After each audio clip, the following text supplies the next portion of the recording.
This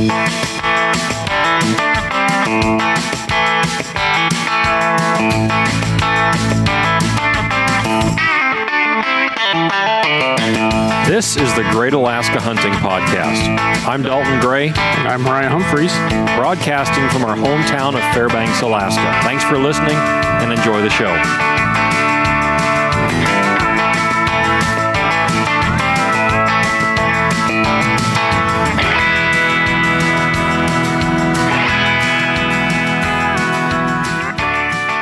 Welcome back to the Great Alaska Hunting Podcast, everybody. My name's Dalton.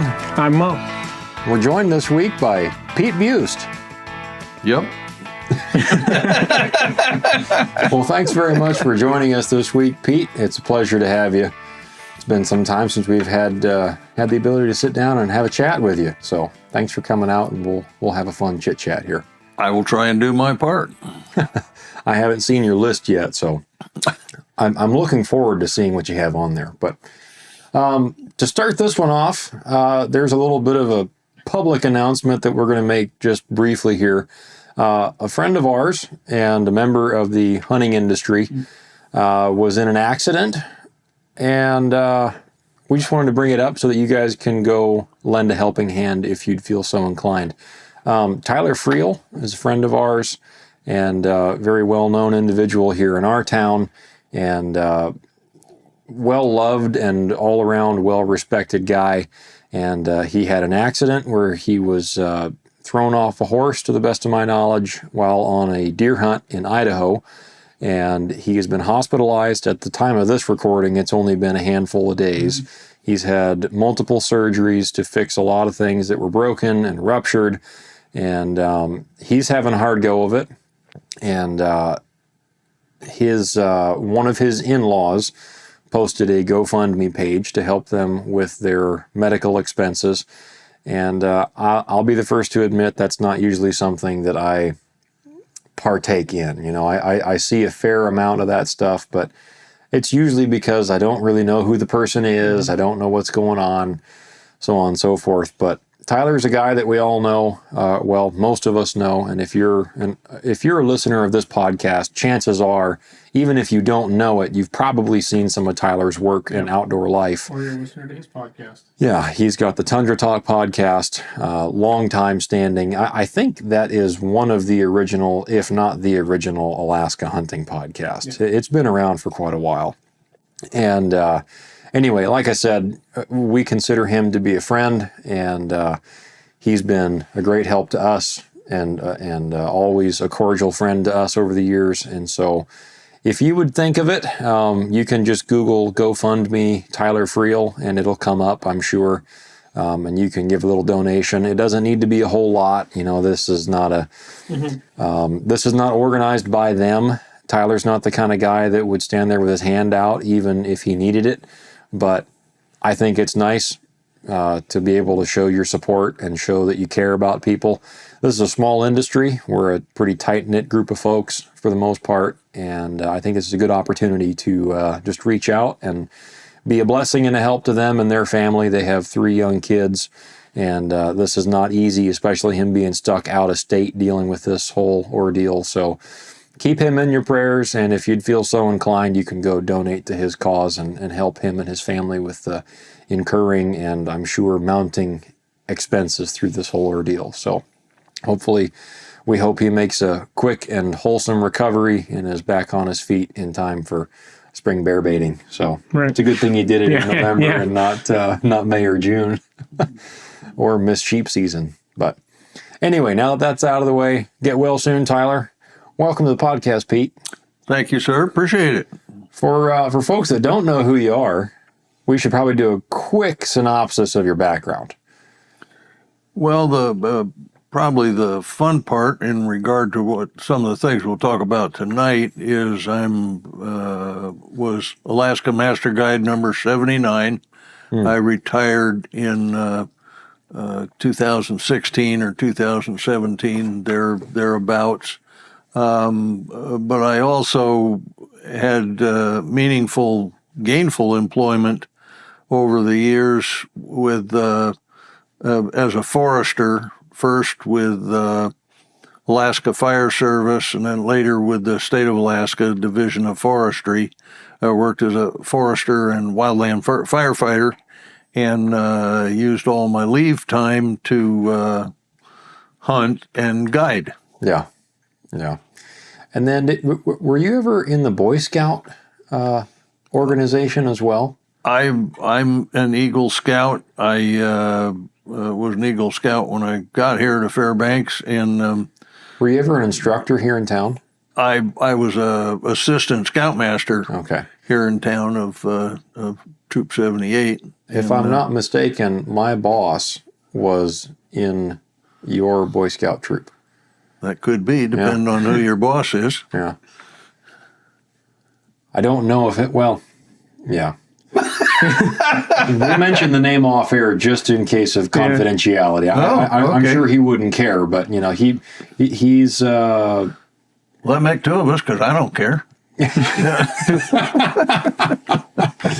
yeah, no, but he knows who you are, and he always speaks highly of you. But I'm almost positive that his connection with you is through his time in the Boy Scouts. I bump into a lot of recovering Boy Scouts over the course of doing business around town, and I got re-involved as a scoutmaster when my son, my oldest boy, joined Boy Scouts here in town, and I stuck with it as long as he was in Scouts, and a while after that, and we had a great little Boy Scout troop, and what we were famous for is we took them camping around Fairbanks someplace once a month. Yeah. All year round. Yeah. No matter what.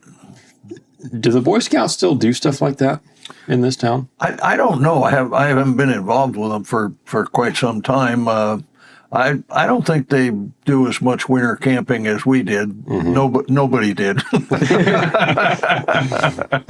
Nowadays that's called child abuse.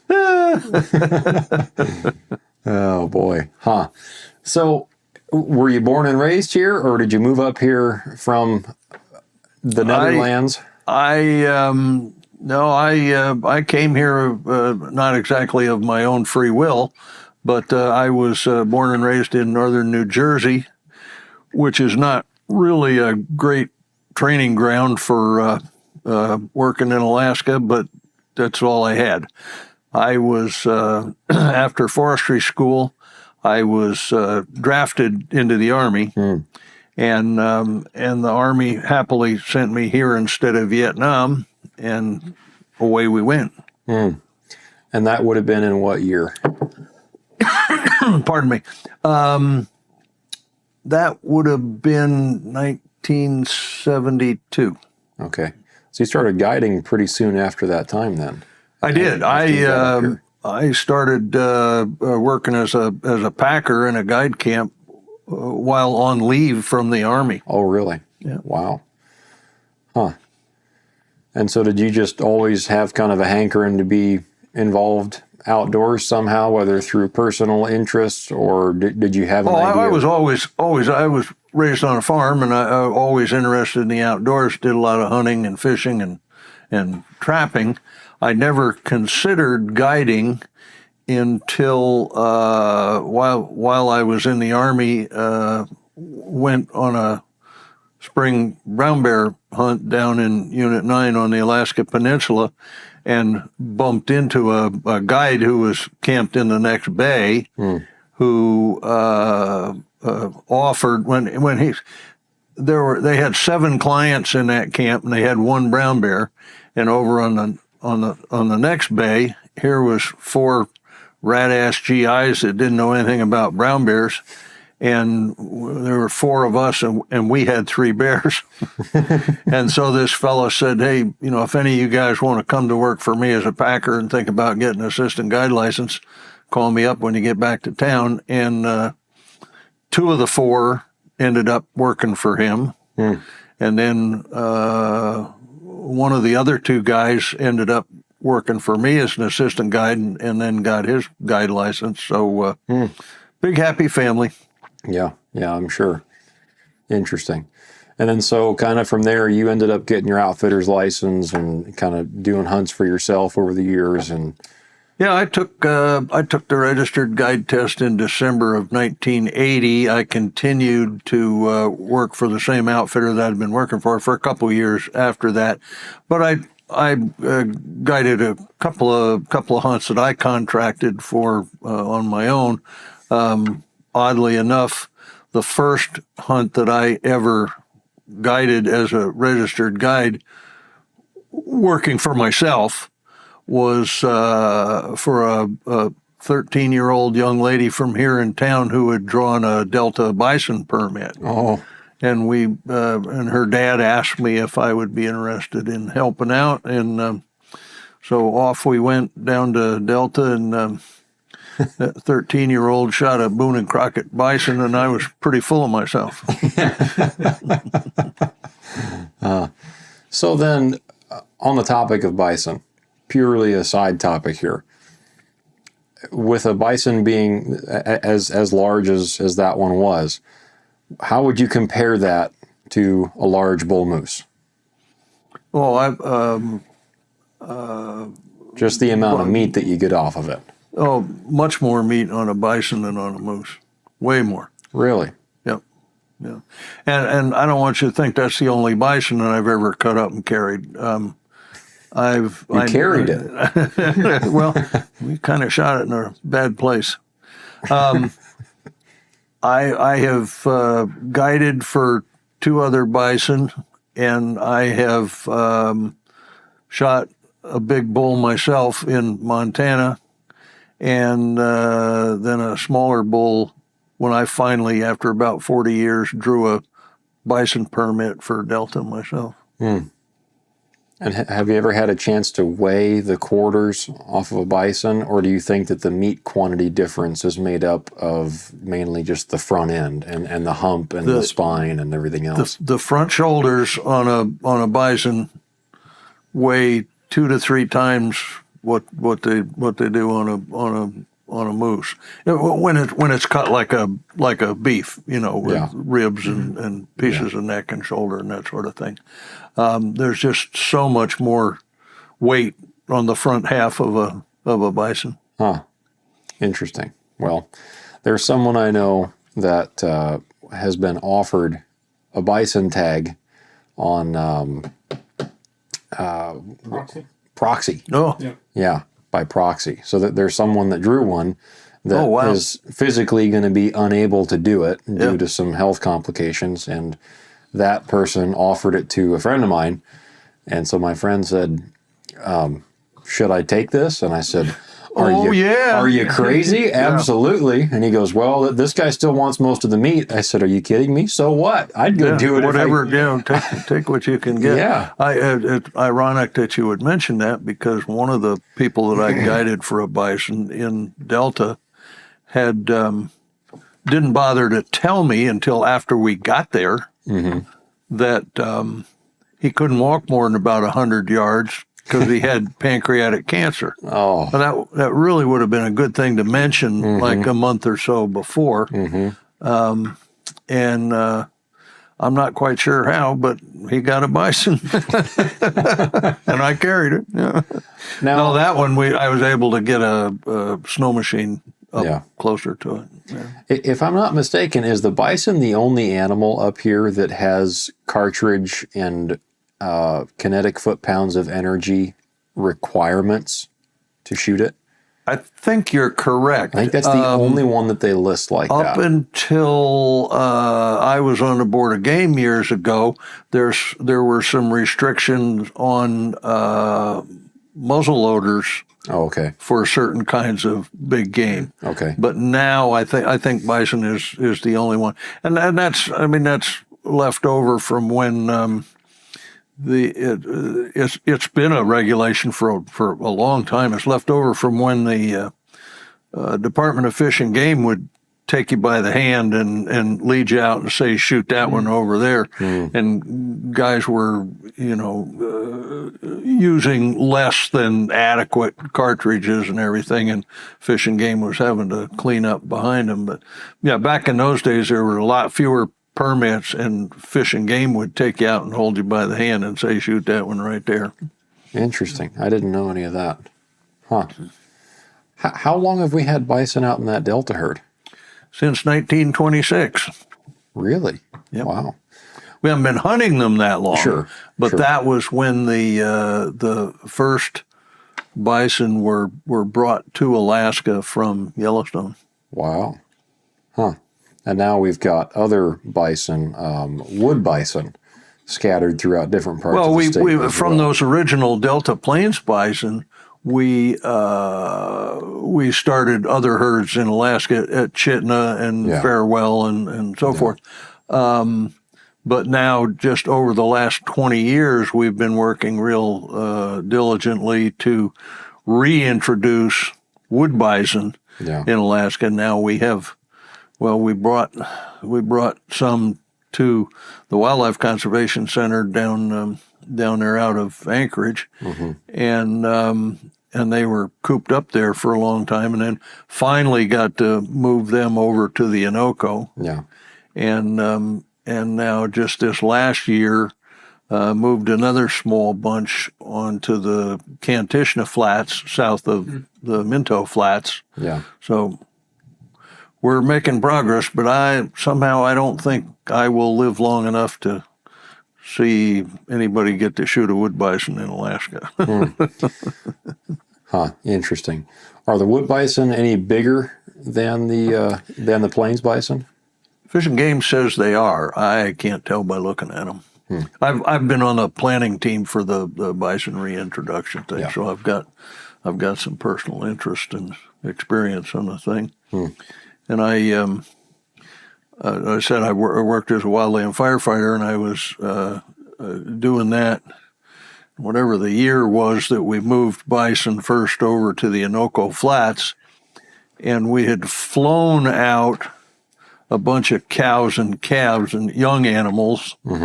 And they finally figured out that the bulls that we wanted to put over there were too big, too heavy. Oh. Shoulders and the rest of them. And so the plan was made to ship them by barge from Nenana down the Yukon and into the Grayling, Angvik, Shagaluk, Holy Cross area, and then put them ashore. Well, that was going real good, and they were supposed to move them by trucks from the Wildlife Conservation Center up the Parks Highway to Nenana, and we had a big fire in the Willow area, and closed the Parks Highway. And Fish and Game was in a lurch because we had these special trucks with special ventilation systems so these big bulls wouldn't overheat and assume room temperature somewhere between where they started and where they were going. And it was just a mess. And so Kathy Harms at Fish and Game and myself in the fire service worked to we had a plan to drive them through where the fire was on both sides of the highway at 2:00 in the morning when the fire would be most likely to be lying down, and we pulled that off much to the dismay of hundreds of cars lined up who weren't allowed to go, and we were moving buffalo through it was kind of comical, but we got her done. We got them to Nenana and onto the barge, and downriver they went. Ah, interesting. I did not know that story. Well, I suppose you've got a list there. Like I said, that this is pretty it's pretty laid back, and we're flexible, informal and flexible, and this is kind of like campfire stories with Pete. So, well, as long as we're on bison, then we may have talked about this the last time we got together, but remember I told you I had put in for 40 years for a bison permit and never drawn one. Yeah. And in 2006, I was on a fire assignment at Hardin, Montana, and a little kid came into the command post selling raffle tickets the way kids do for their various school activities. And this kid was peddling chances on a buffalo hunt the Crow Reservation in south central Montana. And I thought of all the times my kid imposed on other adults and sold raffle tickets. So I figured, here, I'll buy a couple raffle tickets. And so I gave him $10, got a couple tickets. Well, to my surprise, I got back to Fairbanks. I got a phone call from Hardin, Montana. Said, dude, you won the free buffalo hunt on the Crow Reservation. So, well, that's pretty cool, because I've been putting in for bison permits in Alaska since forever, and I have never drawn one, so this is a very opportune thing. And so I went down to Montana, and after buying an airplane ticket and renting a car and paying for processing and everything, I shot a nice 7-year-old bull down there. My criteria was to get one that was big enough that it had kind of nice horns, but not so big that it was too tough to be on the table. So I got this, I shot this pretty good sized bull. I had it processed there. I high graded off the good stuff and air freighted his big butt to Fairbanks. And the rest of it, I donated already cut and wrapped back to the tribe. And so they loved me. And I got back to Fairbanks, and within 2 or 3 months, I drew a Delta bull permit. Well, I already had a freezer full of buffalo. So what I did was I went to Delta and I looked for a meat bull. And I passed up, I'll never forget, I passed up 11 big bulls and ended up shooting a 20-month-old bull calf. That's probably the best piece of meat that's ever been in my freezer. Oh, wow. About how old do bison get? I might not be the best person to ask on that, but I would guess by the time they're, 10 to 15, they're over the hill. I'm going to look it up. Google really will know. Yeah. If you believe everything they say. 15 to 20 in the wild, while those in captivity can live for up to 25 years. Average lifespan is 10 to 20 years. Well, that's about Alaska. So I wasn't too far off for making just a wild guess. I know horses live longer in Alaska, so maybe bison live longer. Yeah, it says around 20. Okay. Interesting. But I wouldn't want to eat a 20-year-old bison. Oh, that's funny. Well, I don't think I've ever even put in for the Delta bison hunt. Oh, goodness. Have you put in for any of the bison? No, but I think what I would like to do for a bison hunt, I've watched one filmed hunt on the Farewell. So you think it'd fall be tag, where the guys have floated the river. and floated the South Fork. Yeah. And shot a bull. That looks like a lot of fun. Be something to do. I'm not sure it'd be a lot of fun. Once it's You'd down, have to start way up by like Post River, the Hartman, and then float down to Farewell. Yeah. What was the one our mutual friend was trying to go on winter hunt a few years ago? I was out there. Was it? He's going again. Winter? Okay. Mm-hmm. This winter. There are they didn't get people- out there that year, right? Or that first trip, they didn't get in. There are people They crazy got enough to almost try out there and then and didn't or ride something, I a don't snow know. machine They made it. Okay, I thought like they failed. Yeah, that's what they were doing. from Connect to Farewell. No, Yeah. thank you. Well, this guy runs snow machine across country a lot. He loves it. Yeah. Yeah, he ended up getting one out there, and then a buddy of his this year drew that winter tag. So they're going back out. And he... Well, I know who to call if I draw it. Yeah. See, I don't know that I would want to do it in the wintertime because I don't have a sled that I would want to take all the way out there.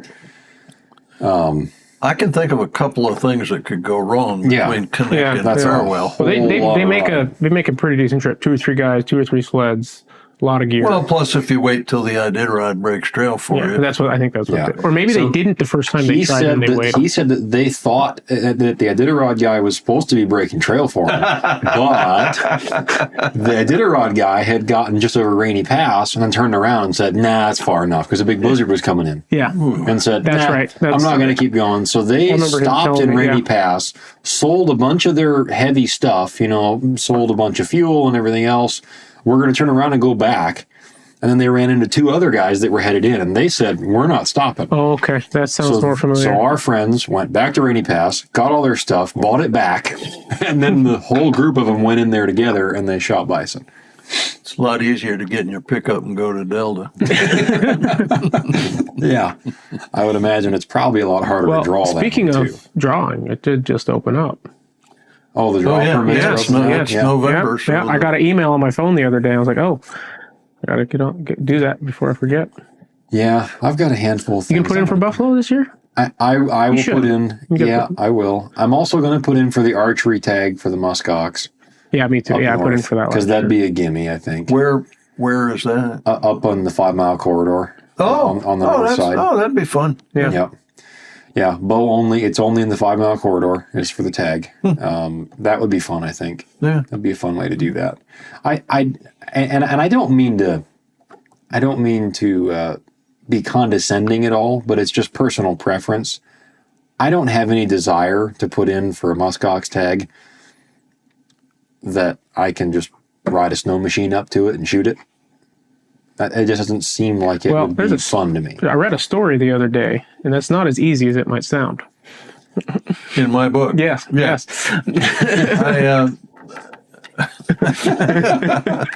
One of the reasons I don't have any interest in going from Knik to Farewell on a snow machine is because of the adventure I had trying to ride a snow machine from the village of Kaktovik out into the Arctic Refuge and shoot a muskox, which I did, and to my dismay, came to realize when I rolled it over that I had shot a girl muskox instead of a boy muskox, which was kind of unfortunate. And then on the way back into Kaktovik, blew a jug in the snow machine and had to walk back to Kaktovik. So that's the short version.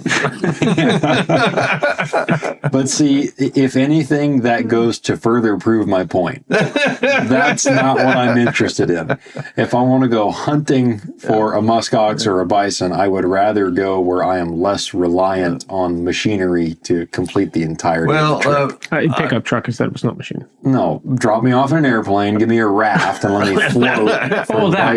You're talking about the muskox. And then for the muskox hunt, yeah. Because if I break down, I've got buddies that work in Prudhoe. They'll bring a truck down. Well, I felt, happily, yeah. I felt kind of snake bit about muskox for quite some time, and then I ended up talking to a friend of mine, now deceased. As far as I know, the first ever Eskimo master guide, a Cupid guy from Makoryuk on Nunivak Island. And he had been involved as a much younger man in the reintroduction of muskox to Nunivak, had been involved in the process and ended up being sort of the preeminent muskox guide on Nunivak. And I met him. He served on the old guide licensing and control board, as did I. And one night at supper, I was telling him I'd had a bad experience with telling the boy muskox from the girl muskox. And he said, well, you should come out and hunt with me. I said, oh, Ed, I'm kind of snake bit over this. I don't know. No, you got to come out, stay at the house. And so I ended up doing that and ended up shooting a Boone and Crockett muskox with Ed and getting over my feeling bad about myself for my problem on the North Slope. Is there a whole lot of meat on a muskox, or is it all hair? A lot of it's hair. But they, I mean, they're nowhere near as big as a moose. Yeah. They look like it because of the long hair, but the meat that is on there is exceptionally good. Yeah. And like bison, they've got a lot more shoulder. Their fannies are still kind of small, but they're got big Is it shoulders. like a big caribou, or is it significantly more than a It's caribou? bigger than a caribou. Yeah. I've had muskox meat a couple of times from friends of ours that have shot them, but it was really good. It was very good, but Yeah, well, I was sort of shamed into leaving a bunch of it with Ed Shavings and his wife out there, but trophy feed. I did bring a couple of coolers full back to That's good. Fairbanks along with the cape and horn. So Yeah. What's your favorite meat in the state? Favorite wild meat? Besides Tommy G's. sick a black-tailed deer. Yeah. Yeah. Yeah. And you mentioned proxy hunting earlier, and early on, I was not a big fan of proxy hunting. I thought it was kind of a racket, and it didn't appeal to me at all. But now, when I need black-tailed deer venison, I'm in the habit of going to Alaska Air Freight and picking up a couple of wetlock boxes that my boy who took my deer tags to Kodiak with him has sent to me. And so I get to eat that venison. I don't have to get wet. I don't have to get cold. I don't have to sleep in a tent. I don't have to fight bears. So I just go to Alaska Air Freight and pick up a wetlock box, and I'm good to go. can I ask a question? Of course. How many deer can a resident shoot on Kodiak right now? I don't know right now. The last time he went, which I think was year before last, he could shoot 3. So I sent think it's my still 3 3. tags. Yeah. So where we go deer hunting, a resident can shoot 6. So I can make your tags go a lot further if you give us your proxy tags. So we can get to pull the trigger a few more times. I have to be nice to number one son because he's 6'5", 345 pounds, and he'll beat me up if I don't give him my deer tags. Yeah, that's a I pretty want him sweet deal happy for in him. case I Yeah. need a gun safe or a fridge moved or something. Right. Yeah. Yeah, that's a pretty fun deal on his part, being able to shoot 6 in Kodiak, I'll bet. Yeah. I haven't been able to deer hunt on Kodiak yet. I think it'd be fun to go do it, but usually we go to southeast part of the state. No, I've never hunted deer in southeast, but I've hunted deer on Kodiak quite a bit, man. I love it. It's, in a word, it's wet. Oh, yeah. I'm sure in that way it's similar, but it's real heavy timber. Depends on the time of year. You may or may not have to climb above brush line, but it's usually pretty Well, wet. when I'm fighting bears for my venison, I prefer a more open country. Yeah, we've never had to fight bears. Really? No, and they don't get very big down there either. Now I say that, but Comparatively. yeah. One of the things I've learned is even a small bear is big enough to keep my ass. Yeah. There's definitely plenty of them down there. Yeah. I shot one in 2017 for myself. The year before that was our first trip down there with a friend of ours, and he shot one. Those were earlier seasons than we usually go so to. The first time we went, it was middle of October, and we didn't get any deer. We went for about a week, and our friend shot one brown bear, and it wasn't a big brown bear. It was, none of us knew what we were doing. We saw a brown bear. It didn't have a cub. We shot it. So it was our friend's. How big was that? 6 foot? No, maybe? It was probably like a 7-footer. Was it? It wasn't big. real big. It got shot 3 times at 375. Yeah, but It didn't. like I it said, didn't go we were anywhere. green. This was 10 or 11 years ago now. And so the following year, I went back with a friend of mine, and I shot an 8.5-foot brown bear. And then all the locals down there, and even the trooper that sealed the thing when I got back into town, said, "How big is it?" And I said, "Well, I measured it. It's about 8.5 foot, nose to tail." And he goes, "That's the biggest bear I've seen come into town all year." Dang. And I said, "Are you kidding me?" Like I had heard all these stories about 9.5, 10-foot brown bears, and of course, that was long before I ever guided or anything like that, and I'd never even seen a bear that big. So I saw an 8.5-foot brown bear, and I thought, "Whoa, that's a big bear." And I shot it, and there are some low 9-foot bears that get shot down there, but that's kind of few and far between, from what I understand. Not a ton of them.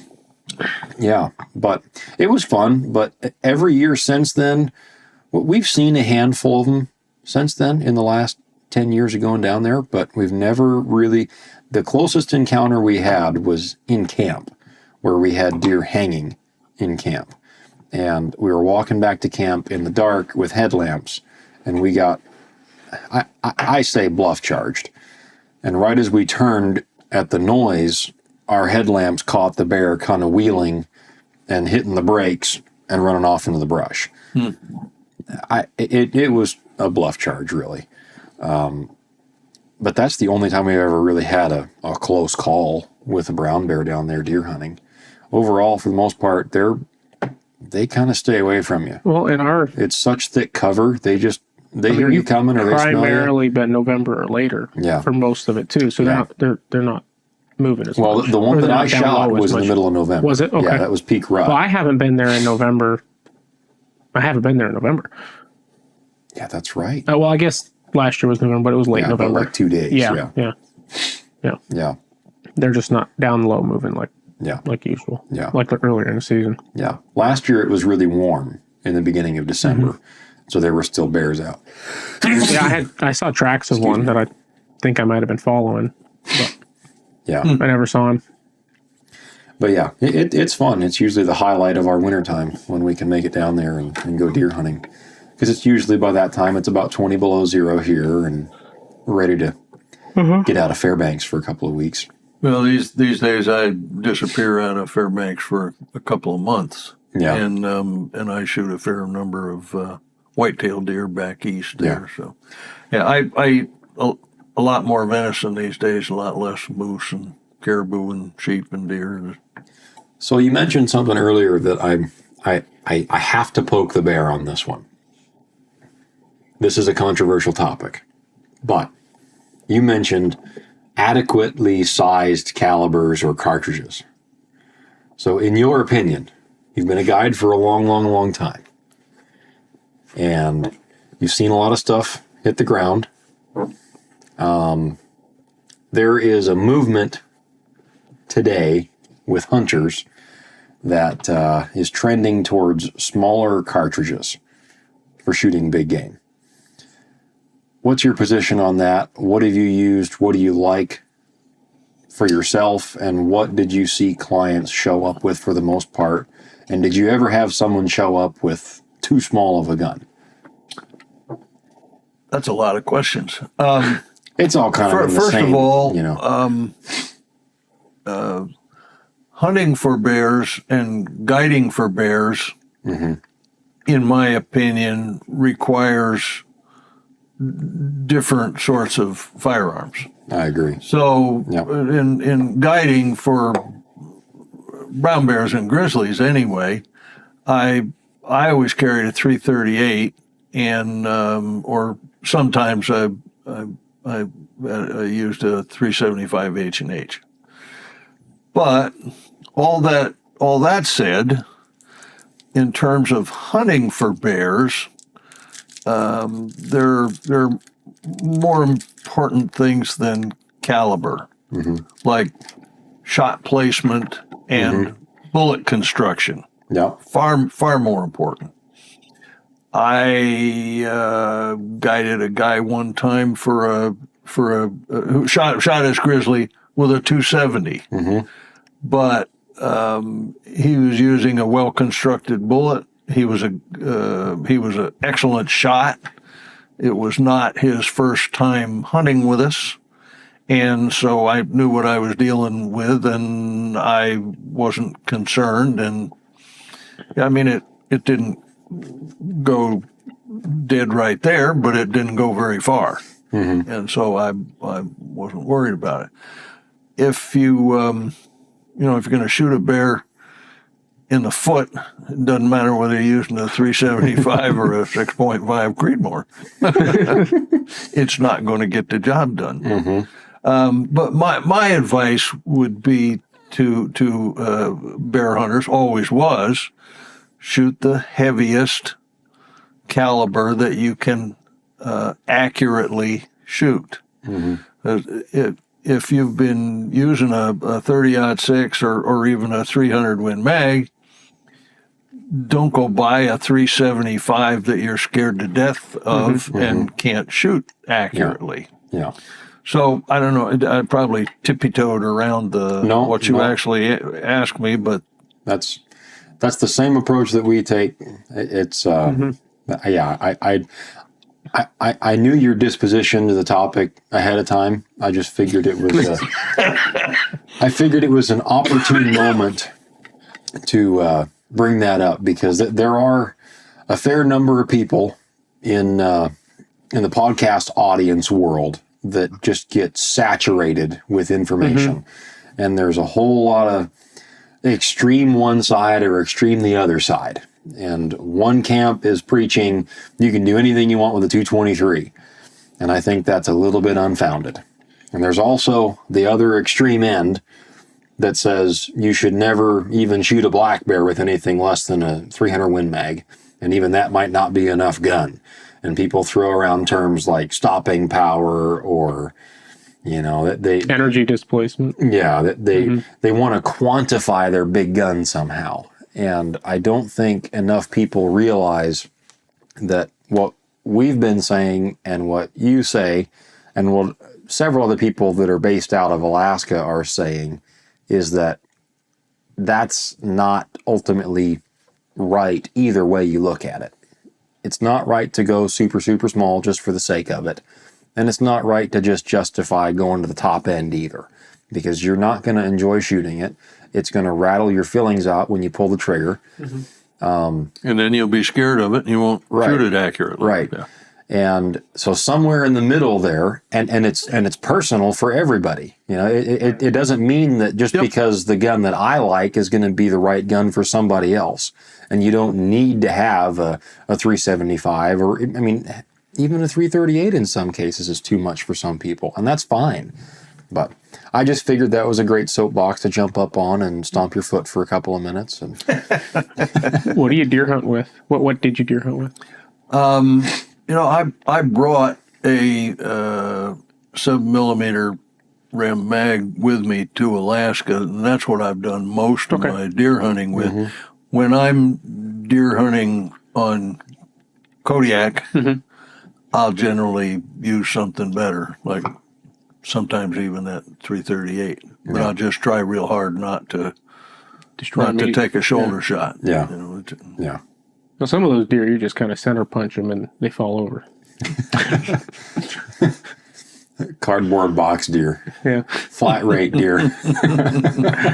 My first several years I was hunting down there, I carried a 300 short mag with a 168 grain mono metal that was going over 3,000 feet per second. And after 2 years?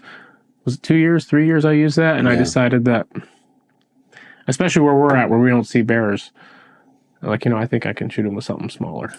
Because as soon as you hit a shoulder or something, the whole front end's messed up. Well, most of the places I've hunted deer on Kodiak, we had copious amount of bear right, problems. which is why I asked. Yeah, and so I'm carrying a bear gun to shoot deer. Yeah. I understand that. Which is what a lot of guys do. Yeah. And that's not a bad decision to make either. Interesting. Well, if you have some highlighted moments written down there, feel free to take it whichever direction you want to go. Well, everybody loves to hear about bear hunting on Kodiak, and I did a guide on Kodiak back in the 70s as an assistant guide, and worked for master guide Leon Francisco at Old Uyak, and had a ton of fun and learned a lot of stuff. And one of the things that I learned was that when you take European hunters, sometimes they don't speak so much English. and that can cause problems when you're discussing whether to shoot a bear, or in the case of one famous story, where to shoot the bear. And so, make a long story short, we ended up with a brown bear on a spring hunt, and the bear puddling around in a tundra pond, cooling off, and trying to get this German hunter to not shoot the bear until the bear climbed out of this tundra pond with the bank seemed like the Grand Canyon. It was probably only 6 or 7 feet from the top of the bank down to the water, but that's a long way to carry a dead brown bear, especially a soggy one. And so trying to get this guy to not shoot. Don't shoot. And the bear's finally climbing out of the pond, so we know the action is about to start. And just as he gets to the top of the bank, the guy shoots, and the bear goes ass over head back down into the pond. And I stripped down to Long John's and wrestled with that thing for probably half an hour, and it was clear that there was no way we were going to get that dead bear up that bank. It just wasn't going to happen. And so what I ended up doing was cutting the bear in half with a knife, with a belt knife. And that caused the German hunter, who had paid copious amounts of money to come on this hunt, to nearly poop his pants. And, having language problem to begin with, and you're trying to explain to them that, they'll just sew that back together. You won't even be able to see where the cut was made. But, he was so upset. And finally, that's how we got the bear out, was by cutting it in half, pulling the guts out, and then moving each half up the bank. Did you have any rope with you? Yeah, I had string, cord. It wasn't string; it was cord, but it wasn't a 1/2-inch rope either. So it was quite a deal. And the other thing that I learned was that a soggy brown bear weighs more than a dry one. I mean, just the hide. And so that pack with both halves of the hide, with the feet in and the head still in, weighed almost 160 pounds. It was very, very impressive load. Still getting over that. But I learned a bunch of stuff on Kodiak. One of the things I learned was to not take we used to go back and forth between Uyak and over into Spearden Bay and Zacher Bay, and you got to be careful where you get out of the boat. You got to be careful where you leave the boat, because sometimes if you go over at high tide and you tie up, you come back down the mountain and it's a half mile out to where the water is. And that's a long ways to pull a boat. But the other thing I learned is that you shouldn't take a sounding out one side of the boat and then leap out the other, because it might be a different depth over there. In fact, it might be over my head. I did that very early one day, and I ended up hunting in wet wool all day and about froze myself. So, but another fun story from Kodiak was in the camps, the cabins that we used, like over at Zacher. We'd call back to Uyak, check in every night with Leon, and rather than jabber over the CB about what we'd seen, or more to the point, what we'd shot, we slipped some code in there. And for example, Leon would ask, "Do we need any groceries?" And we'd rattle off a list of groceries, and whatever number of loaves of bread you mentioned, that was how many feet the bear squared. So, for example, we had a dead bear, wanted to let him know, didn't want to let the rest of the world know. And so this other guy that was with me, he's on the radio with Maine Camp, and Leon says, "Could you use any bread?" And Rocky says, "Yeah, we need 9 loaves of bread." And Leon says, "Okay, you want me to come over with the big boat tomorrow?" Rocky says, "No, we got to go back up on the mountain and skin it."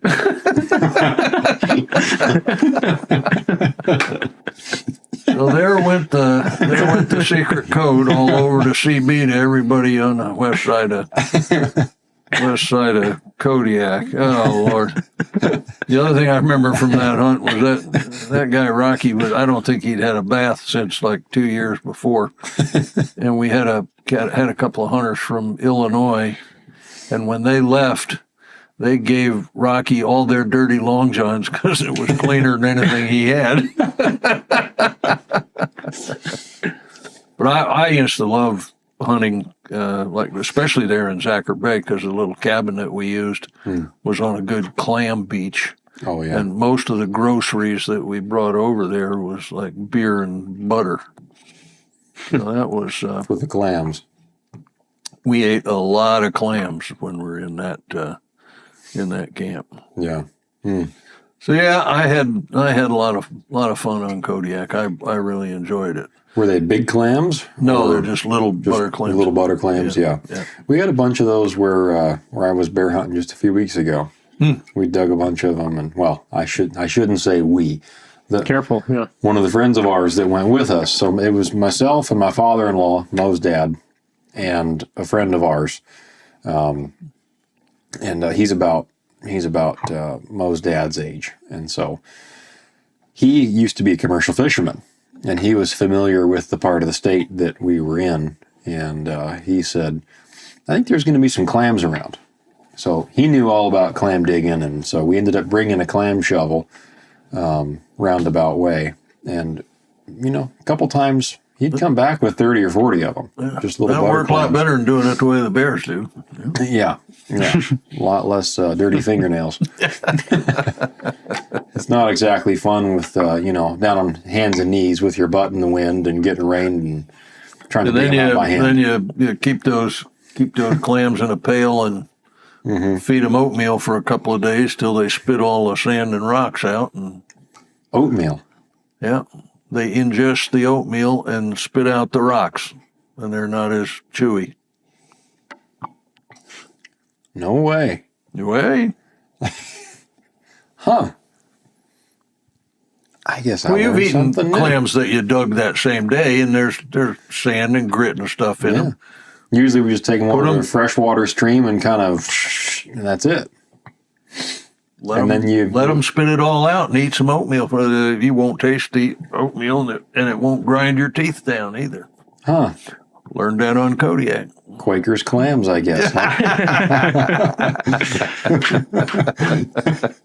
You know how they have like blueberries and cream and strawberries. Yeah. You could have clams and cream. Clams. Just bring an old oatmeal bucket. That's good. Yeah, Quaker's instant clams. Huh.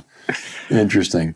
So everybody's going to want to know, from a Kodiak bear guide, how many times did you almost get bit by a grizzly bear?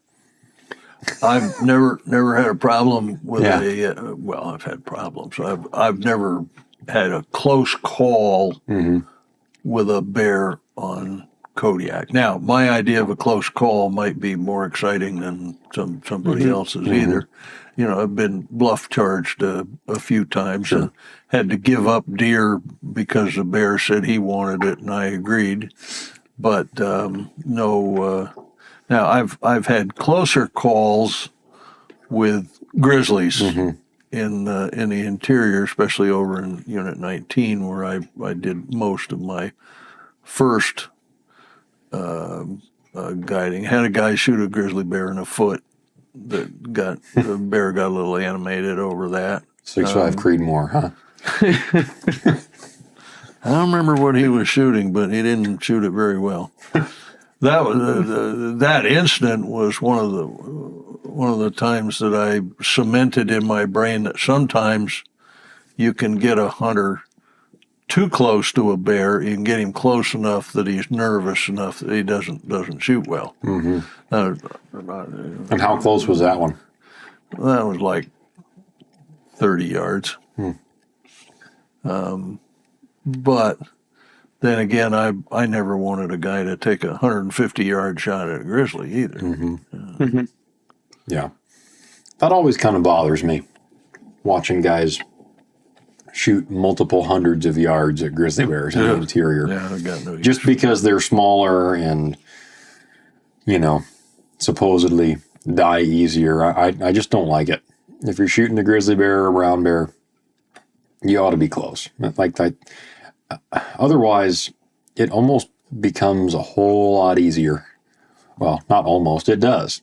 Because that's what separates getting a big bear from not getting a big bear. Because I've seen a whole lot of big bears at 300, 400, 500 yards that they're walking the wrong direction and it's 5 minutes from dark, and I just know, all right, get a good look at that bear in the binos because I might never see him again, and I know we're not going to make it there in time. And the thought of shooting at that distance would never even cross my mind. And the other really, really important thing is proximity to brush where they can disappear. Yep. Exactly. You mentioned, a place where you got short beaches. Yeah. But even in the interior, if you've got a bear that's in close proximity to a bunch of thick alder brush and stuff, where you really shouldn't go if somebody pokes a hole in them that doesn't do the job.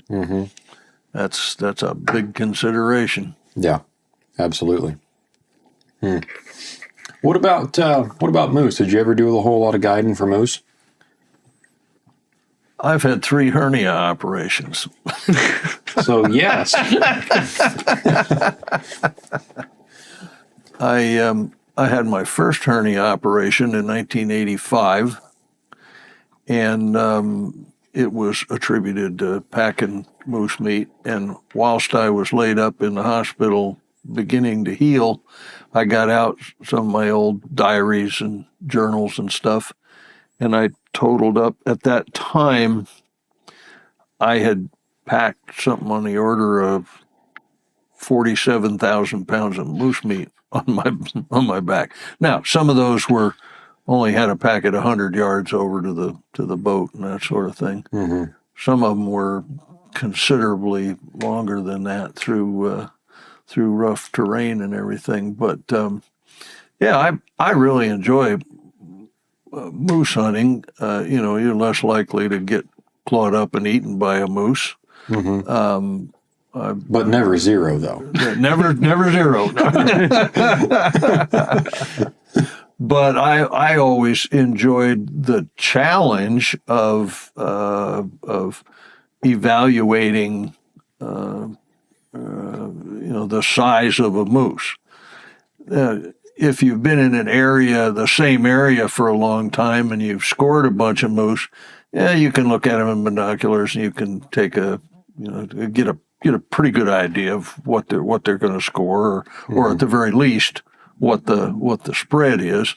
Some people never get good at that, which is why we have the alternative now in the places where there's minimum antler size, it's going to be that spread or X number of brow times, because even the guys who can't tell a 50-inch spread can usually count to 3 or 4 or whatever usually the deal is. Yeah, and sometimes. I always wanted to shoot a 70-inch moose, and one time my old mentor Red Beeman and I were sitting up on a hill looking down into a little valley. We wanted to we'd had a couple of hunters take moose, and I don't know, I guess they had taken most of the meat or something. Anyway, Red and I wanted to get one more moose for a meat moose. And so we're looking down in this little valley, and there's 2 bulls down there. One's laying down, and it was a monster bull. monster bull. And the other one's still up and strutting around. And we glassed him for a while. I said, Red, I think that bull that's laying down there, I said, I think that's a 70-inch moose. Red says, well, it might be, but he wouldn't be much for a meat moose. So I looked at him for another 15 minutes. I said, Red, I might never get another chance at a 70-inch moose. He said, don't go down there. We had a Coot 4-wheel drive articulated vehicle at the time. He says, we can't get the Coot down there. You have to pack that thing all the way back up here. He says, and this was like, in those days, the season in Unit 19 went into the first week of October, and this was getting towards the end of September. This was not going to be a good meat moose. But he sure looked like he was 70 inches. So, of course, eventually I raced down there and I killed that big one. And what a mess. His whole body was bruises and hematomas and cuts and blood, and had one eye poked out and points broken off and everything. And, you could barely cut the gravy. And it was 69 and a half.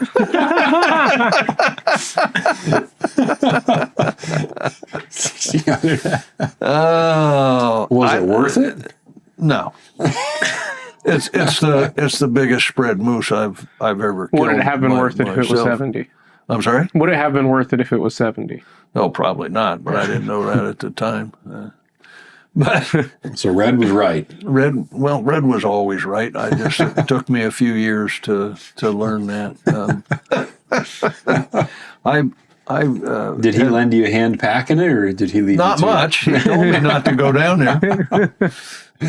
So I knew it was on me. But I remember Red and I could cape and cut up a moose, get it ready to pack in less than an hour. The two of us could do a moose. But we knew what our jobs were, and we just did it. So it's pretty impressive. That's cooking. But I don't know whether it was that year or some other year. I was guiding for him, and we had a guy who was a retired California highway patrolman, Mac McFarland, and Mac was a reasonably religious sort of guy, to the point that he was packing these little Gideon Bibles out and putting them into caches and all the out camps and everything. Was sort of the antithesis of the rest of us heathens. But he'd make us say grace at all the meals and everything. But a really great guy. We were used to it by now. But I'm setting the stage as what a civilized person this was, that I, an uncivilized person, was guiding him. And I had explained to him that at that time of year, what it really took to get so we could see moose was those leaves were about to fall, and what would happen was, if we could get a nice wet snow, it would pull all the leaves off those aspens and cottonwood, balsam poplar. And so Mac and I were sitting on a point, and we watched a nice moose go down into this little draw that's just full of little balsam poplar like that, and he just flat disappeared. Didn't come out. And I glass. And finally, Mac looks over at me. He says, "You know what I wish?" I said, I guessed that he wished that moose would come out. But he says, what I wish is, he says, I wish the Lord would reach down in there with his big hands and just scoop up all those leaves and pull them out of there like that and go, there you are, you sons of bitches. Very uncharacteristic. And we never did get that moose. He got a nice moose, but he didn't get that moose. Oh. And I had one notable packing job on moose in Unit 9. I told you I hadn't guided in Unit 9. I did guide moose hunters in Unit 9 at Ugashik. for Tom Kierstein. Oh. And I had done some other guiding earlier and had more scheduled for later on, and I really didn't want to guide any moose hunters anymore. I'd been told by my doctor I shouldn't be, carrying moose. Mm-hmm. Tom says, I need a guide really bad. I said, well, Tom, I really don't want to guide moose hunters. They shoot moose and they're really heavy, and I don't want to do that. And he says, this is a really good deal. He says, there's a bunch of lakes right where you'll be, where I'm going to put you here by all these little lakes, and you can't hardly kill a moose down there anywhere that's more than a half a mile from one of these lakes where we can land a cub on floats and pick up the meat. So you hardly have to pack anything at all. And he says, I think he had 7 hunters, and this was hunter number 7. He says, plus, I'll give you a bow hunter. They never kill anything anyway. So finally, he talked me into doing it, and I took this guy, a really nice guy from Maryland, a good deer hunter, didn't know anything about moose. And sure enough, he shoots a big bull moose. And it had to be the only piece of real estate that was not near a lake. Excuse me. So I ended up having to pack that moose about 1.5 miles back to the lake where. Oh, it was the cub on floats had a problem, so we had to have a bigger airplane, and the bigger airplane couldn't land on one of those little lakes out there. I had to pack the thing back to the main lake where the camp was. Was that on the Bristol side or on the Pacific side? That was just out of curiosity. No, it was on the other side. But interesting. Yeah, I'm guided for more moose than I want to talk about. Oh, I've got a good story about moose that where you're trying to estimate the spread. Mm-hmm. I have 2 friends who came up to hunt moose, bow hunters. And they wanted to film those guys. Their, yeah, you know how they are. They were filming this hunt, and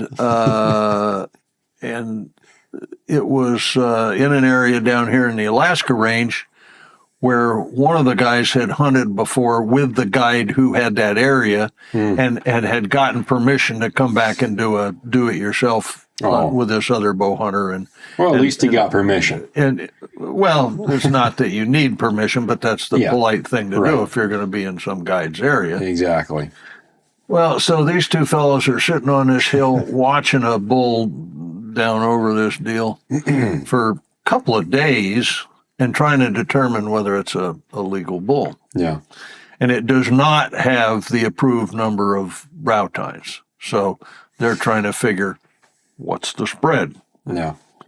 Well, lo and behold, late on day 2, or maybe it was day 3, the guide who has that area comes trundling up in some kind of little side by side or something, and the one fellow says to him, say, "Hey, we're watching this bull down here. Would you mind taking a look at it and telling us whether you think it's the adequate spread to be legal in 20A?"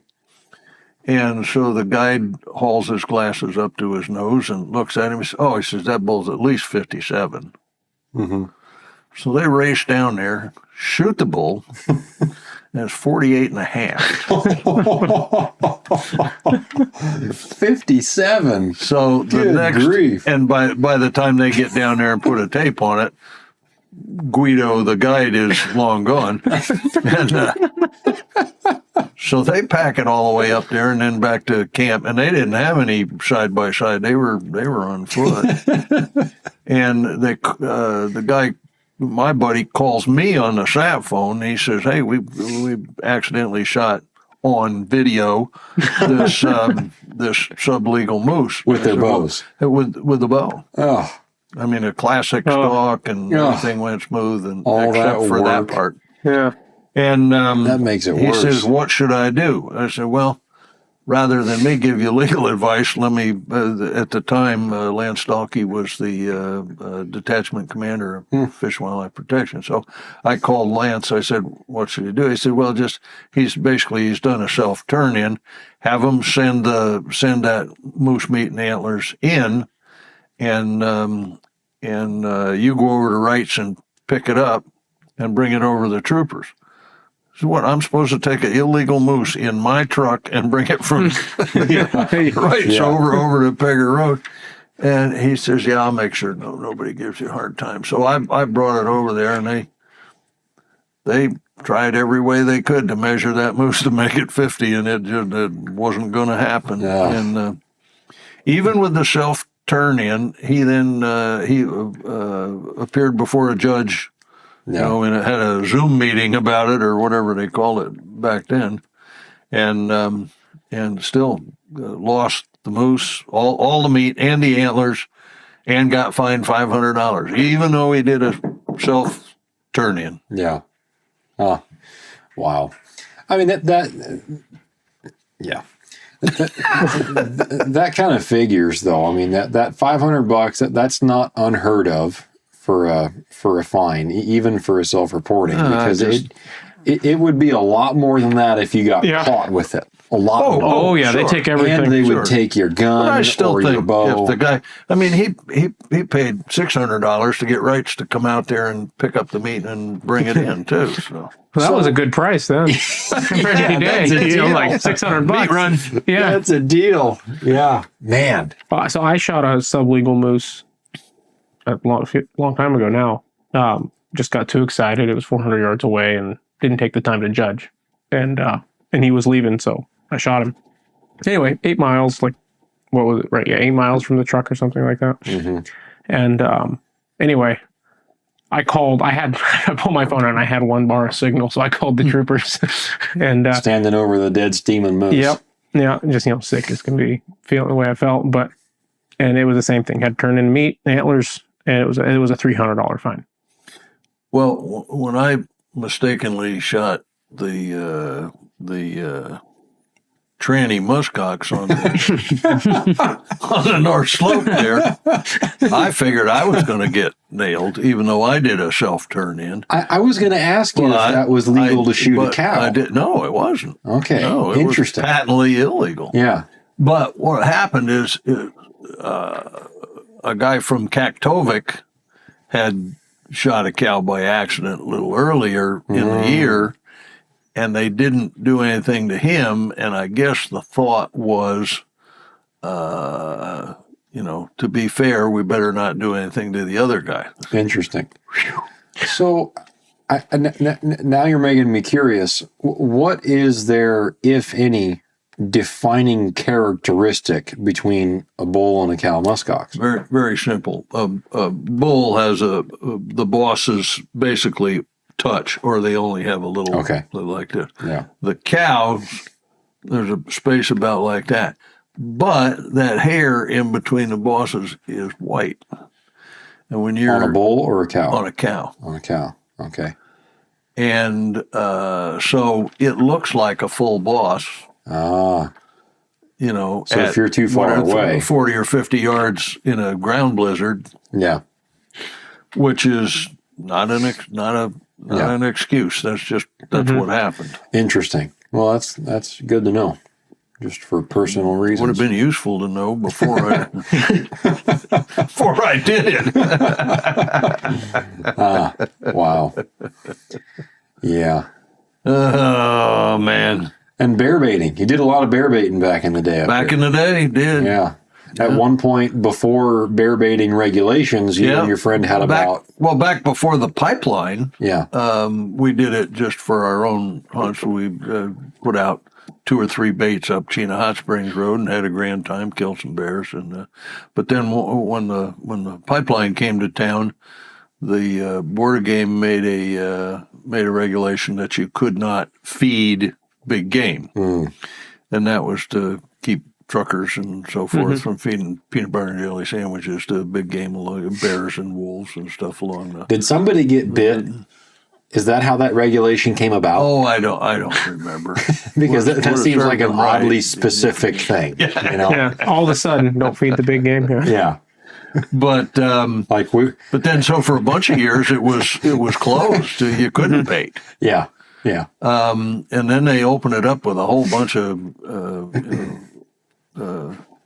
well, not as many as they kept ratcheting down on regulations. Okay. But post pipeline, but before they really ratcheted down, was the heyday in which my buddies and I operated, and basically we were leasing baits out that let somebody else go shoot a bear after we did all the work to bait them, and we had a lot of baits. We had about 40 baits, and we started out just along the Elliott Highway going north, and every year or two we moved a little further out because everybody else was figuring it out, and setting up on top of us, and we finally ended up.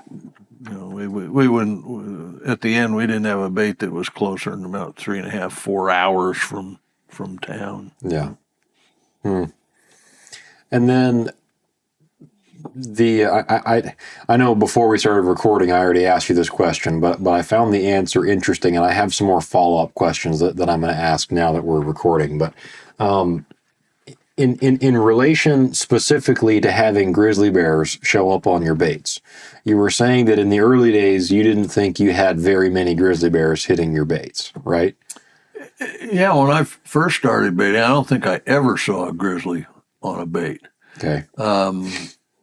Post pipeline in the good old days there, when it wasn't highly regulated, we had grizzlies would show up once in a while. Yeah.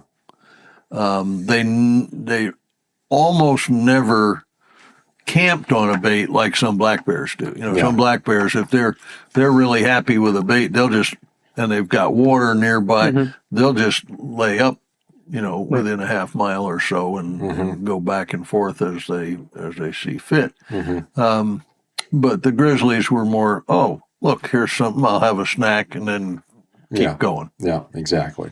And then by the end of that kind of heyday of all those baits going on, you saw more grizzlies. More and more grizzly bears. More and more grizzlies. Do you think that had, well, let me rephrase this. Did you notice, did you have any big forest fires move through directly adjacent to your bear baiting area? Sure. During that time? We had baits and stands that burned up in the fires. Okay. So in the years subsequent to those fires, did you notice in particular a pattern of the baits adjacent to a burn within a year or two old when having the bears more grizzlies? Having more grizzly bears show up? No, in fact, it almost seems like it might have been the opposite, because the grizzlies didn't want to walk through a forest of sticks with very little cover. Yeah, exposed. They didn't want to be exposed. They would rather come in heavier cover. So then by the time it had regrown and kind of brushed back up with all those sprout willows and dwarf birch, would they show back up in force then when the moose showed back up? Yeah. I think that was more related to moose than it was to vegetation. Exactly. So that's been But the moose were responding to the vegetation. Right, exactly. That's been Moe and I's experience. When we have baited around a burn area, once the regrowth happens and the moose show back up in force, it seems like it's about a 90% grizzly bear population. And even in an area where it was predominantly black bears, it turns. You can't find a black bear in Hot Springs Road now. Yeah. If you bait out there, it's all grizzlies. I'll be darned. Yeah, and it's been that way for what, 10, 15 years? It's been quite interesting. a while. Yeah. Spots that guys used to count having a dozen black bears come in a night, like a dozen different black bears. Right. Yeah. And now not a black bear to be seen, and it's a half a dozen grizzly bears. Well, and that's the sort of thing that we always strive to do, was hunt baits that had multiple decent sized bears hitting them. And I can remember probably the best haul in one night is I had a guy, a bow hunter, shoot 3 Pope and Young black bears in one night off the same bait. Wow. Yeah. What's the biggest black bear you had taken on one of your baits? A little bit over 20. Never had 121. What did it square? Do you remember? Oh, it was over 7, but I don't know. Probably not much. Yeah. He shot one that was pushing 7.5. It was a few 7, years ago. 2.5 square. I think I was 19.5. Yeah. I wasn't 20, but I was 19.5. It was a big black bear. That's the biggest one that anyone in our circle has ever killed. Yeah, ever seen. Yeah. I shot one that was close to 19, wasn't quite 19, I don't think. It was the same year, wasn't it? Yeah, it was the same year. It was like a week or two later, and it was right at 7 foot, and that's the biggest one I've ever killed. I'd killed a few in the high 6s, square range, but never anything 7 or bigger. And the same year, he killed one that, one of the measurements was almost 7.5. I don't know if it was width or length. Yeah, I don't remember. Yeah, it was a spectacular bear. It was a huge monster. Black bear. There's a lot of meat on a 7-foot black bear. There's a lot of meat. Feels like there's more meat on a 7-foot black bear than some of these caribou. What was the other one I shot? Like 6, 6'2", 6'3"? Yeah. It was a decent average mature boar. I shot it, cut it up, and I was cutting up that 7-footer. Like, it wasn't until I was cutting it up that I really realized how big it was. I went back. Of course, when I had the guys that we were renting the baits to, I ended up skinning a lot of those bears. But I went back through my diaries, and I've been in on over 400 dead black bears. There's not much I don't know about skinning a black bear. Yeah. Wow. But my real claim to fame is guiding Lee and Tiffany Lukoski. Oh, really? I don't think I knew that you did that. Most people don't. It made quite a stir when we walked into Sportsman's Warehouse to get licenses. What did you guide them for? Black bears. Oh. Wow. Actually, Lee did not take one. He wanted a real monster, and we never did find a real monster. But what year would that have been in? Oh, jeepers.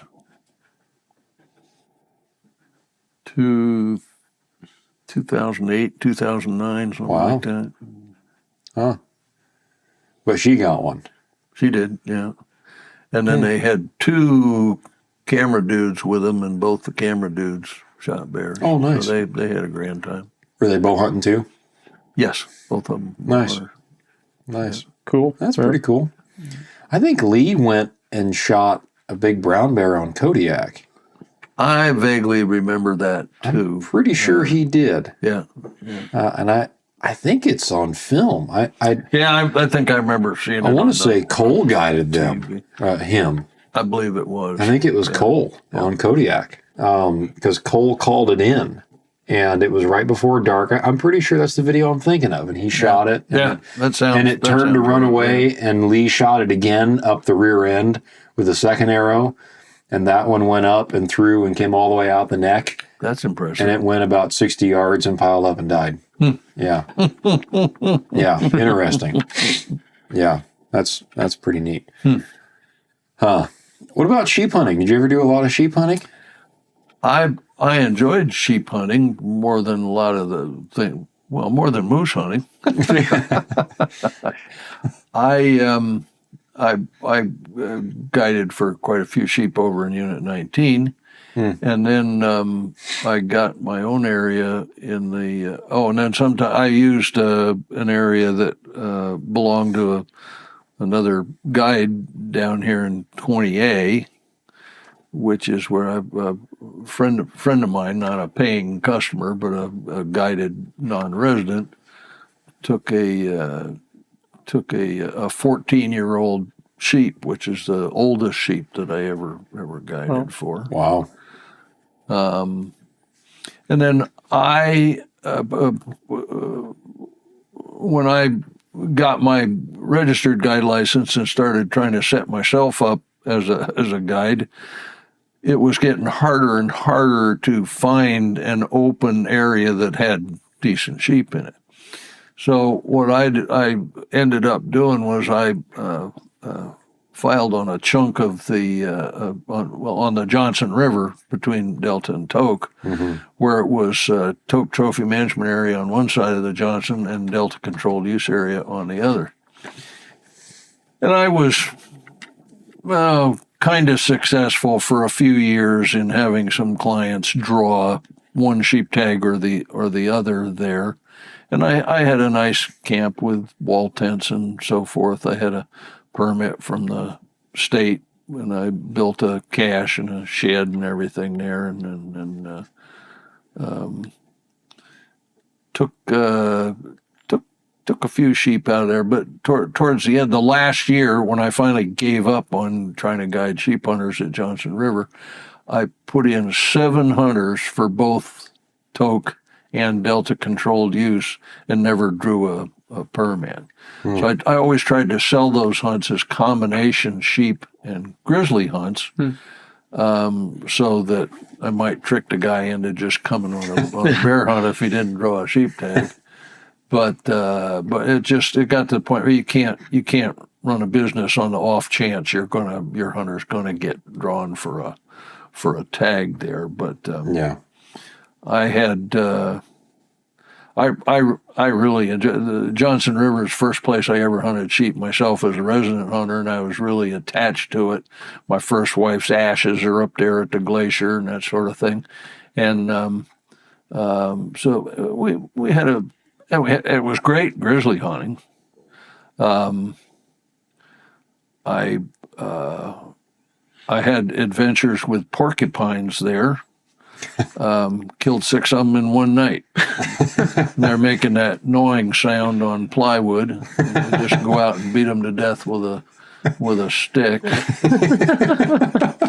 And I remember a notable spring hunt there for grizzly, where the client, I was guiding one guy, and my friend Sharon McLeod was guiding the other guy.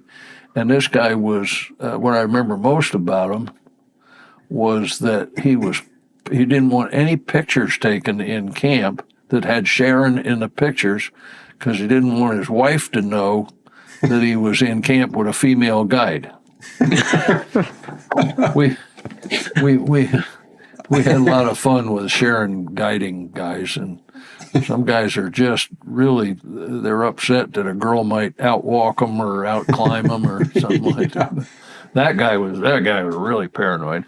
Yeah, I've seen that happen first person before. I have watched I've watched a female guide out hike clients on a sheep hunt before. But anyway, different story. Well, another guy that I guided there at Johnson River, and I think he had a sheep permit. I don't remember whether he got a sheep, but I do remember he got a big grizzly. And we spotted it from main camp, raced all the way across the glacier, climbed up the side of the mountain, shot the thing in a big blueberry patch. And this guy was 26 years old, and he was like a champion weightlifting dude from Philadelphia. Power lifter of the year or some damn thing. And so he wanted to have his picture taken packing. We had the bear arranged on the frame pack with the head out on the back and everything. Yeah. And wanted his picture taken of him packing this bear off the mountain. Well, he carried that thing about 100 yards and punked out. And I had to carry it the rest of the way back to camp. All muscle, no cardio. Oh, well, I guess. I don't know. I don't know. Goodness gracious. Circling back to the bear topic, do you think that the number of grizzly bears that we have is proportionate to a swing cycle, which has been referenced by trappers like predator and prey? You know, for instance, you have. This is more for the listeners' sake, but if you're not from up here, because we have a lot of listeners from out of state, so if you're not familiar with the concept, it's just as colloquial for Alaskans to say, this is going to be a good predator year, as it is for you guys to say, wow, this is going to be a wet fall. You know, the crops are going to love this. That's just as common for us to go driving down the road and see a half a dozen rabbits in a day and come home and say, wow, this is going to be a good this prey year or year. next year, yeah. And then next year, the predators are going to be booming. You know, that's just kind of taken for granted as just common knowledge. Whether or not it's always true can be debated, I know that, but I've heard a lot of theories about the grizzly bear population issue, and I'm curious with your history and background with Fish and Game and with everything that you've been a part of, and you've undoubtedly been a part of a lot of meetings that may or may not have had this conversation. So some people hold the idea that grizzly bears and black bears swing just like predator and prey do. Do you think there's any substance to that, or do you think that it is a management result where we have allowed the hunting of black bears so much over the years, and we've always been more restrictive of grizzly bear hunting, that's just what we're left with now, is the result of less hunting for that species as related to black bears? What's your thought on it? I don't have any strong feelings about whether it's cyclic. I think that, for example, there may be places where there's a bunch more moose because we shot a bunch of black bears. Yeah. And the along the Elliott Highway and like up around Livengood was one of those places. When we started out up there, the miners that lived around Livengood were not happy that we were shooting a bunch of black bears up there just because we were, guys from town coming up into their area. Yeah. Except that after we'd been there 4 or 5 years, all of a sudden everybody in Livengood was getting a moose. And there was probably a correlation between the fact that we were taking bigger black bears, which are the ones that more commonly prey on moose calves in the spring. Yeah. There was probably a correlation there, and pretty soon we were getting invited to the miners' picnic on the 4th of July in Livengood. But I think the increase in density in grizzlies in many areas in the interior is probably more directly attributed to management actions, very conservative regulations. And is that for trophy value specifically, you think? Or was the opinion in the beginning that there are fewer grizzly bears than there are black bears? I think that there were a lot of biologists at Fish and Game who thought we really probably should slack off of the grizzlies if we were taking somewhere near 5% of the population by hunting. Yeah. And excuse me, two things became apparent. One is we could probably take a lot more than 5%. Yeah. And still have viable grizzly populations. And the other thing was we were probably limiting ourselves to less than 5% of a magic number that we probably had wrong as to how many were there to begin with. Yeah. There were probably more than that. Yeah. But it got to the point in a lot of areas where there were so many bears, and I think wolves very often got a bum rap because I don't think wolves were having anywhere near the impact on moose and caribou, for that matter, that bears were. I think bears were far more important, and there are a lot of people who couldn't wrap their brain around that. They were just used to bad-mouthing wolves. When I was on the board of game, I put those hypotheses forward and got roundly shot down a few times, but I feel pretty strongly about that. Interesting. Yeah, I'll be curious what the harvest numbers show as we continue forward with this extension of grizzly bear season in 20, because they extended it now until what, June 15th? Is that right? Yeah, they didn't go far enough, but yeah. But if they were willing to concede 15 days in June as an extension, then eventually the hope on our end is that they'll extend it out to the end of the month. Really, it didn't take them too long to do that. 5-6 years from when they actually opened it up to overbait. Yeah, but that concept was an anathema to everybody at Fish and Game back just after the turn of the century. There, when I was on the board, I got appointed to the board in 2003, and when I argued for we should allow same day airborne hunting of grizzlies in the 40 mile. Oh no, we can't do that. We'll wipe them out. But here's another bear hunting situation that a lot of people don't even consider around here. If you look in the small print, nobody ever does, but if you look in the small print in the hunting regulations, you can get a permit from Department of Fish and Game to hunt black bears with dogs. Nobody does it. Except me. And I don't do it anymore.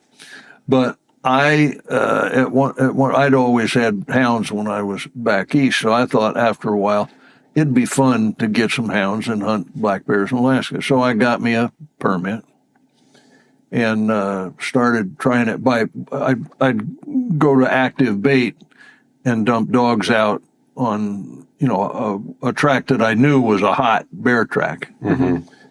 And, what a circus. What a circus. Boy, I learned a bunch of stuff. One is to relate back to grizzlies. If your dogs chase a grizzly instead of a black bear, they're going to die.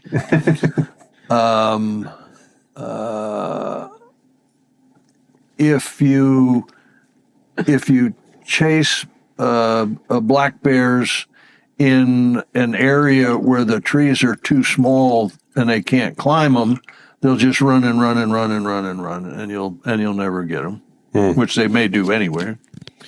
And if you chase really big bears, they don't want to climb. You'll have more luck chasing little bears that are willing to go up a tree fairly soon. But so I tried to limit where I dumped dogs out to areas where there were big white spruce, where there's a pretty good chance of a bear going up a tree pretty quickly. How many black bears do you think you got hunting with dogs over the years? I've very seldom killed one. Really? I just chase them. Oh. And I chase bears on behalf of a black bear researcher, John Hechtel.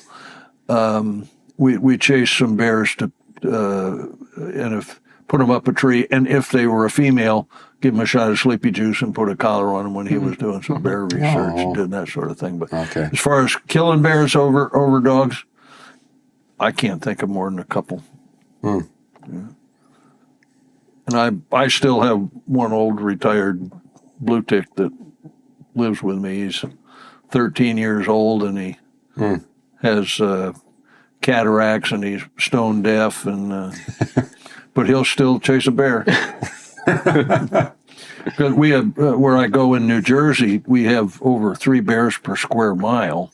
Yeah. in the area where my place is down there, and they come around the house, and that old hound gets all wound up and can't hear you call them back. And it's a circus. It's a circus. And one of even when they had, I'd put GPS collars on them. If they ran and ran and ran, you could get somebody to fly you over with an airplane. You could find them. You still couldn't get them. You had to wait till they came back out to the road. It's not like down in America where you just drive around the other side of the mountain on a logging road and pick them up. Down in America, a lot of the bear chasing I did was between here and Nenana, out there where there were a lot of logging roads, where I had more of a chance of collecting the dogs. But what I figured out was my best chance of not losing my dogs was to just put on a pair of sneakers and try and keep up with them, which is just as a riot. I don't do that at age 75 anymore, but jumping all that deadfall and running through the swamps and stuff, it's a lot of fun when you're not 75. Wow. Didn't Saxton Pope talk about that? Yeah, I was just thinking about that. we were both listening to one of Saxton Pope's books, and there will be a forthcoming book review type of episode on the podcast about that book that he and I just finished. I think it's just called Hunting with the Bow and Arrow. Yep. Yeah. I had a first edition copy of I donated to the Pope and Young Museum at Chatfield. Wow. Yeah, that was an interesting book. Yeah, talking about, and he said the exact same thing that you did. If they follow a grizzly bear track, odds are they're going to end up dead. See you guys. Yeah. And when I first got out of the big time hound business, I had two really good plot hounds. Yeah. That I traded. How did I do that? Or sold them or something to one of the Friels. And he took them out. And the first time he took them out, he lost them. Oh, that's funny. I'll bet that's a real bummer. All that time invested into a dog, and yeah. I would imagine that'd be a pretty tough game up here, chasing dogs. It's silly. It's goofy. That's crazy. Was Arthur Young called Alaska the rough land of little sticks? Yeah. Yeah. That book was full of all kinds of little nuances. There are a lot of things, and we will get into this when we do that episode. But there are so many things in that book that as you read it, even from one sentence to the next, you'll find a parallel where, we still think that way. And then he'll express something else. And we'll go, whoa. We disproved that years ago. Yeah. Exactly. I've got a hard copy coming of it. Oh, do you? Yes, really? yes. I don't know when it's going to get here, so we can actually, highlight and read stuff, because we both stop in at the Pope and Young Museum and see my donated copy. And where's that museum at? Chatfield, Minnesota. Yeah, I've got a trip scheduled through that way tomorrow. Actually. Down in America. Yeah, I'll swing through America and grab it. Yeah. Oh, interesting. So, do you have any thoughts on advice for young hunters? We've gotten a handful of questions. I should say I've gotten a handful of messages, especially on Instagram, from younger hunters or new or beginning hunters that are either just moved here or have been here for a while and can't seem to, catch a break and get out, or find a good hunting partner. Do you have anything that you know now that you wish you would have known when I started at the beginning? Sure. Maybe just to... Well, my first tip would be to guys who get here in the military, who may be a subset of what you're describing. Yeah, absolutely. And my advice to those guys would be, don't just get all your information about hunting in Alaska from other military people. Get out and join the local organizations, Panhandle Valley Sportsman Association, that sort of thing, Alaska Trappers Association, and mingle with the civilian population. Because that was one of the things I learned while I was in the military here, is the military culture is such that they just keep passing these goofy things along that they assume are true. And you'll never make it on the outside. The other thing is, my basic theory about how to find a good hunting spot in Alaska, which it doesn't work as well now that everybody has a side-by-side or a four-wheeler and that sort of thing. But find a place that doesn't have a whole bunch of other people in it. And the way you do that is you either willing to walk further and work harder than everybody else. Say you get put in an airstrip someplace. Well, if you fly in a 185 or a Heliocourier, you're going to have more company than if you'd fly into a place where you just landed in a Super Cub.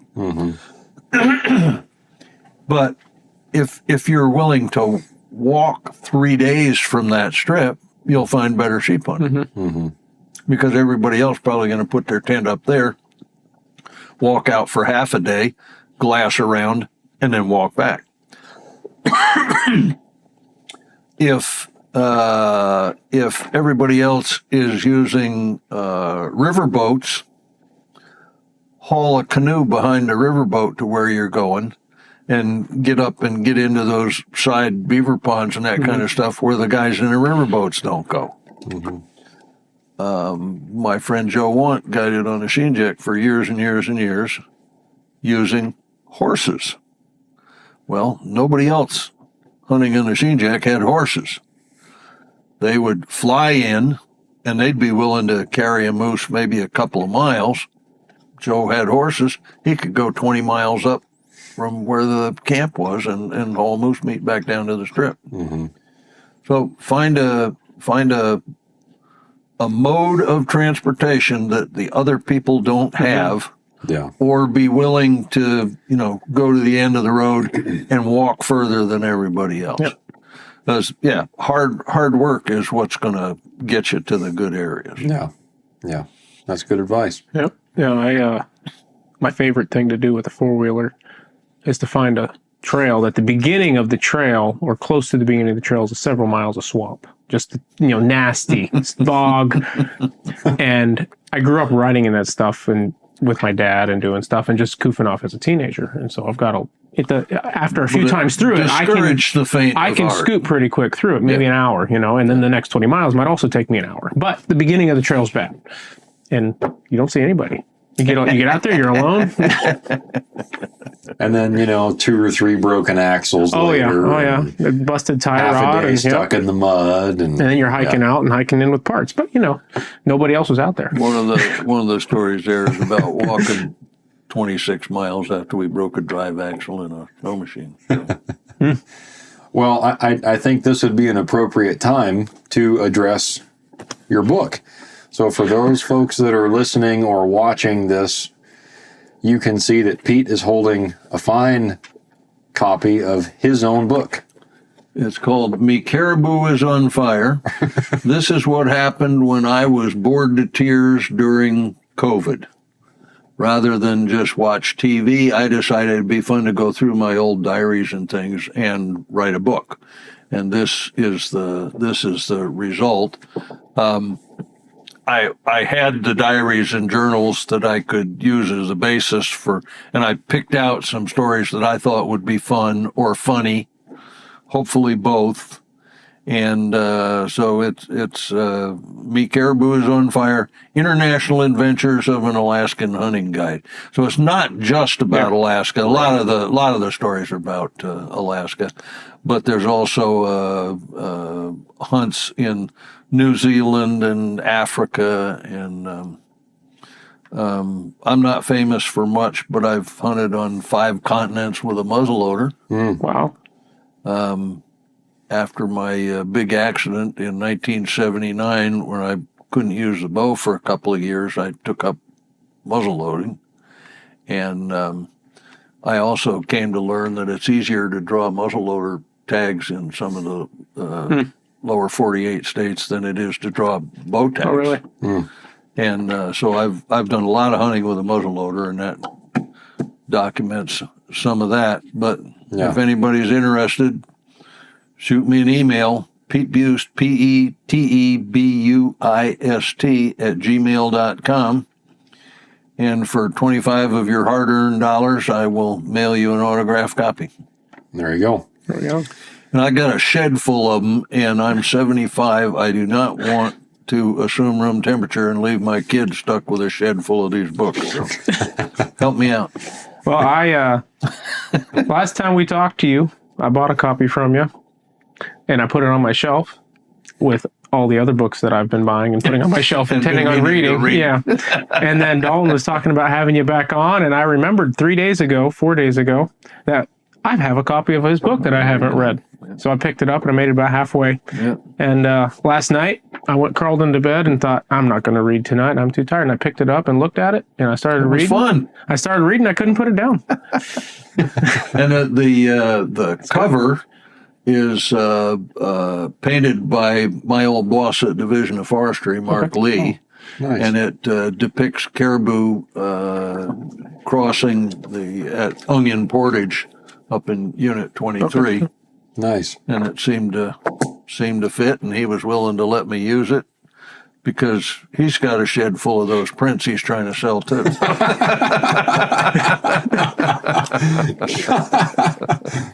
Well, we appreciate you coming on, Pete. Yes, sir. And if you guys enjoyed listening to all of Pete's stories, then you can buy them in paper copy. And in this episode, we didn't really discuss anything from the book, so most of the stories in the book, if not all of them. We hit a little bit on it with the bison talk. Yeah, just a little bit. There's a chapter that is how to draw an Alaska bison permit.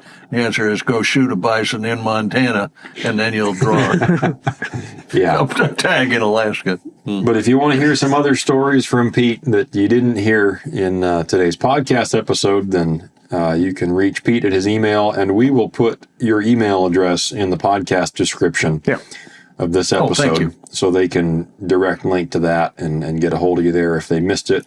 And we appreciate you coming on. This has been fun. Just sit around and chit chat hunting stories, and I've enjoyed it as well. It's fun to hear from you again, and you're about to head out, so hopefully you have a good winter down in New Jersey and in America.